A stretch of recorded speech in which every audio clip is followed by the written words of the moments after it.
I reach my breaking point, I tap out. So I don't know. I thought the idea was it was all submission matches, but you're right. They're saying it's just the main event. So I guess we'll find out what particular matches will be submission matches. I know Cena Orton is an I Quit match. So well, yeah, they didn't announce one for Big Show and Chris Jericho versus Mark Henry and MVP. Yeah, I don't remember them saying. I mean, they've still got a few weeks to do something if they wanted to do that, or if every match is going to be a submission match. But I don't know. We'll have to wait and see. We had Hornswoggle. I'm trying to get through Raw quick, because we got a lot of news. Hornswoggle beat Chavo Guerrero via DQ in a boxing match. Hopefully this is over. We had the Evan Bourne run-in at the end, so maybe they're going to do Chavo Guerrero versus Evan Bourne, possibly next week on Raw. Hopefully I like that. Yeah, I like that too. I mean if they're going to have those matches every week, at least it's one. I mean, the Chavo, people forget, is a great-ass wrestler, and Evan Bourne's really good. He's underused, so I think those two together will have good opening matches or good filler matches for Raw every week. And it's not nothing gut-wrenching like watching Hornswoggle and Chavo, and it's a gimmick match every week. It's not, at least that's done with, I think, finally. So that's good. Yeah, we've seen that for how many weeks now, man? I think it's been 6, 7, 8. Weeks. Yeah. Wow. Crazy. We had a backstage segment, Vince McMahon with Floyd Mayweather. This was cool. Carlito came in. The Triple H comment where said something like, I'm getting right here, Vince was hitting the pads. Floyd was holding the pads. Vince was hitting the pads. He asked Floyd who would have won their prime, Vince or Muhammad Ali. Floyd laughed and said Vince has more money, and Vince thought that was a good enough answer. And then Carlito came in and yelled at Mayweather for not putting him on the show, and he said he was a bad host because he wasn't on the show. DX comes in, and Carlito's trying to get Vince's attention or something like that, and Triple H says something like, what did he say? I'm going to get busy with your daughter? What did he say? I'm going to get, kind of like I'm getting busy with your daughter or something like that, something along those lines, yeah. And then Vince knocked out Carlito, and that was that, yeah. That was that, and then we had our main event, DX and Vince McMahon beat Randy Orton, Cody Rhodes, and Ted DiBiase. The only problem I had with this is Vince was the one that got the pin on Orton. You know what I mean? And what does that do? I think it was because of his birthday. I think they were just letting him... True. That's true. I mean, they, what? So I mean, it was DX to beat him down, and then they purposely tagged Vince in to get the pin. And then what happened was Cena came out. Because the show was so loaded, people didn't even realize Cena hadn't even been out yet. I know. I didn't notice that either until his music hit. When his music hit, I was like, oh, yeah, there's that guy John Cena still there on Raw. Right, yeah. But, he came. It was Orton was trying to run away from the match, and then he was going up the aisle, and Cena's music hit, and Cena stood his ground and didn't let Orton leave, and then he charged him, threw him in the ring. HBK super kicked him, and as he was falling down, Cena caught him, hit him with the attitude adjustment, and they let Vince get the pin. So that's how Raw ended. And that was it. And then you posted last night on the website that they threw another birthday party for Vince, where Pat Patterson, Linda McMahon, Stephanie McMahon, Shane McMahon all came out, and they did something after Raw last night. So that was Monday Night Raw from last night. I mean, overall, not as bad as recent weeks. You know what I mean? It was one of the better celebrity featuring shows. So drew a 3.9 rating as well, which is not bad. I mean, you're coming off SummerSlam pay-per-view. Is that confirmed? Because those ratings look weird. I mean, you said hour 1 did a 3.9 and hour 2 did a 3.9. So that's no peak, and hour there was no. I don't know. Let me stall for a second. I've got the because usually you usually get a spike in the second hour. It did a 3.92 in the first hour, and then a 3.94. Yeah, see, that's nothing. You would think they did the Mayweather thing right at 10. They had the with DX. that overrun too. I mean, usually the overrun, spikes your final rating. So that is. I mean, what? It went up 0.2 of a point. Not even that. Not even less. Than no, 2/100ths of a point. Yeah, 2/100ths of a point. Yeah, that's. I mean, especially with that overrun as well, with DX and Vince McMahon in the main event, you know what I mean? Yeah, I don't know. Well, if it's 3.9, that's still up from last week, right? So. Yeah, we're gonna put that on the website as soon as we go off the air here. Usually the Raw rating comes out. It comes out at 6 o'clock Eastern time every Monday. Yeah, right before we go on the air. Yeah, usually we're all ready to.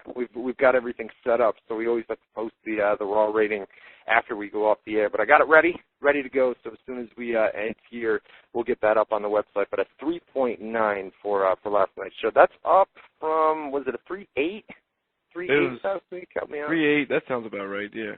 Yeah, something like that. Yeah, So 3-8, because I thought it was going to hit a 4.0 after SummerSlam. Remember we speculated, and I said I think they got a 4.0 in the bag, and they didn't. Coming off SummerSlam with Mayweather and the additional press from the crime scene, which we'll talk about in a minute. I mean, I thought for sure it was going to be over a 4, but it wasn't. I don't know if that rating's true, which I haven't looked yet. You said it's 3.9. And if that's true, did you get it right off Nielsen? Ratings are hard to predict. You know what I mean? I mean, you never know on a week. You really can't predict ratings. I mean, a 3.9. You can't predict them, but you can get ideas of if it's going up, down, or staying around the same. And I thought, coming off pay-per-views, you usually get a little bump. Mayweather, I thought, just as a host himself, would get a bump. And then that thing broke the day of the show with the crime scene. Like a Pac-Man Jones big scandal thing. I thought that would spike it. That's because it's more media coverage. And, yeah, no, it did not work. DX is back for the first full week on Raw because they got beat down on the previous week's Raw, which was their live return without the skits at the coffee shop or whatever the hell they were at. So I don't know. I thought for sure they would have had a 4, but they guess they didn't. I don't know. Guys, you can get to the live chat room at WZROnline.com /chat. Lots and lots and lots of people in there tonight. We're going to do chat shout-outs here in just a few minutes. You can also call us live at 724-444-7444. Call ID number is 30273, followed by the pound key. We've got a lot of news that we've got to talk about. Where do you want to start? You want to start with Mayweather or you want to start with Bryan Danielson? Well, I was thinking, we just ran down Raw and SummerSlam, so we could take a few phone calls nice. Out of the way real quick. Maybe they'll ask about some of this stuff. Yeah, SummerSlam or Monday Night Raw. If you guys got a question and you want to ask us live on the air, give us a call right now. We've got a Wrestling Fan 2 for the live chat room here on WZR Radio. What's up? Yes, sir. Yes, sir. What's up? Hey, Ron, this is Brian. What's up, buddy? I was going to ask you, do you know about Maurice? Because she was at Fan Access, and she did something on her Twitter. She said she's supposed to be back in a couple weeks, about 3 weeks. And somebody said they was at the Fan Access, and she said 3 weeks and a half. What was the injury? What was her injury? Sir? Do you know? I forget the injury. Brian, do you remember the injury that she sustained? Yes, sir. A knee injury. Okay, that's right. Yeah, well, if she put that on her Twitter that she'd be back in 3.5 weeks, I wouldn't see. Probably what the doctors are telling her at this point, then. Yeah, that's probably truthful. If it was on her, did you say it was on her Twitter, or she said that to somebody at the Fan Access? Both. Yeah. They said at Fan Access. Yeah, well, I'm sure. Then 3.5 weeks sounds about right. Yeah. Yes, sir. Because last night, like you was talking about. Rosa, she's very green. She's awful. And she was. There was something that happened after the match where it was who was the tag team? It was Rosa Mendez, Beth Phoenix, and Fox, was it? Yeah. I believe. And you know where they I wasn't going to say it on the air, but this was just one of the things that caught me, where they all grab hands and they all hold their hands up at the same time. And Rosa was like grabbing the hand of, I think it was Beth Phoenix or something like that, and Beth was just like, "Get off! We're not doing that, right?" And you could clearly see that Phoenix was agitated with it, and not only that, but the in-ring. Well, they're not a group, are they? So she's probably like, "Get the hell off me!" It's just little things like I nitpick. You know what I mean? When I watch Divas matches or I watch main event matches, I just nitpick the little things, and when you watch her, she's just. It's like she doesn't know what to do. You know what I mean? She waits for. She doesn't. I can't think of the word that I'm looking for. Your point's I understand what you're saying. Yeah, she's just not. She's green. You know what I mean? That's the best way to put it. Yes, and one more thing. I think the reason why Mickie James is not going to she's supposed to defend her title. I think the WWE is waiting for Maurice to come back because Vince. I heard that Vince is very high on Maurice and Dolph Ziggler. He is. He's high on Maurice. I think everybody's high on Maurice. I think. Yeah. Yeah. So she's a hot chick. Well, they had that storyline feud there. They planted the seeds for that a few weeks ago. So she's only 3.5 weeks from a return. It's possible they could even do that at the breaking point. Yeah, because ain't it in Montreal? That's her hometown, right? Yeah, she speaks French. That's right. Yeah. Yes. Yeah. So they planted the seeds for that. So if they wanted to, they could do Maurice versus Mickie James when she returns. Are they going to do the Maurice and Miz stuff when they come back still, or is that definitely gone now that Miz is? Well, those two in real life have been for a long time. Really? Yes, really, man. Son of a bitch. I hate when I hear stuff like that. I know. Like, remember when it was, what was it, the late Andrew Martin Test and Stacy Keibler? Or even worse, before that, when it was David Flair and Stacy Keibler, I was like, oh my God, are you? Oh, I know. It's crazy. David Flair? Little boy David Flair with Stacy Keibler? Miz is always, Miz, he's got that nickname. What is it, the Chick Magnet? I'm telling you, the guy gets a lot. I guess he gets around, man. I don't know. Jesus. You know what I mean? No, they've been together for a while. We put that on the website a couple months back, but Maurice son of a bitch and the Miz, yeah, I know. I don't like it. I don't like it one bit. Anything else, Brian? That's about it. And I was going to tell you, I was at WrestleMania 25.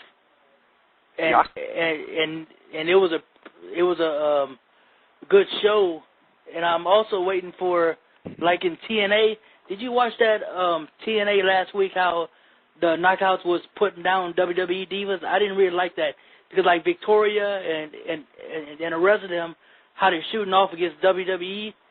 To me, if it was not for WWE, they wouldn't be in TNA. No, they would just have any other regular hot chick, but because they're a regular hot chick that's been on WWF TV, yeah, that's I don't know. I think they should just leave it alone. They're past the point. That equals ratings. You know what I mean? I don't know if it does. It used to be common, lay of the field. When you come into TNA from WWE, you talk about how great it is to finally be free from New York and blah, blah, blah. I don't think they got to do that stuff anymore. You know what I mean? TNA is enough of its own entity that when you come to TNA, if you're a known star from before, that doesn't mean you have to acknowledge. Yeah, but people like that shoot aspect of things. You know what I mean? I guess. It seems like it's a lot more real. You know what I mean? When you call out another company or you call out other divas, I like that realness to TNA. You know what I mean? It can be overdone, but yeah. Yeah, it can be, but the Knockouts have never really trashed the WWE. That's true. That's a different take on the inter-promotional war. It's a different way to go about it, I guess. All right, thanks for the call, Brian. Appreciate it. Let's we got a bunch. He sounded like the oldest 9-year-old I've ever heard. He had that. Let me ask you this: I was at WrestleMania. I was like, whoa, this dude, is he old or young with a deep voice? What the hell is going on? Well, he had good questions. He's a long time wrestling fan too. He's been a fan of the show for quite some time. Let's take a few more phone calls. If you guys want to call us live right now, you can do so at 724-444-7444. Call ID number is 30273, followed by the pound key. Wrestling Head from the live chat room. You're